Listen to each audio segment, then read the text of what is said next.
রিজিক কি? রিজিক মানে শুধুই টাকা পয়সা নয়। আল্লাহ তাআলা যেসব নেয়ামত দেন সেগুলোও রিজিকের অংশ। আমরা সবসময় টাকা পয়সাকেই সবথেকে বেশি মূল্যায়ন দিয়ে থাকি। এটি কি আমরা মনে করি এটিই মনে হয় আমাদের রিজিক। আল্লাহ তাআলা বলেন রিজিকের ভিতরে অনেক কিছু রয়েছে।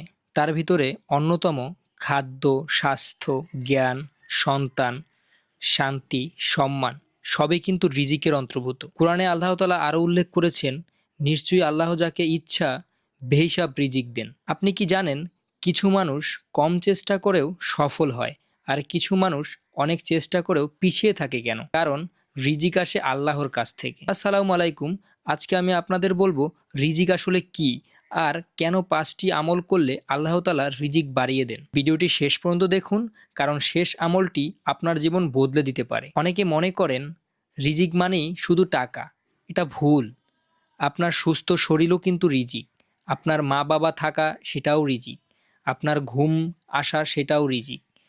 যেটা আল্লাহ দেন সেটাই রিজিক। রিজিকের বাড়ানোর 5টি আমল। তাকওয়া অবলম্বন করা। আল্লাহ বলেন যে আল্লাহকে ভয় করে আল্লাহ তার জন্য রিজিকের রাস্তা খুলে দেন। হারাম থেকে বাঁচুন, হালাল পথে চলুন। দ্বিতীয়ত, নিয়মিত ইস্তেগফার করা।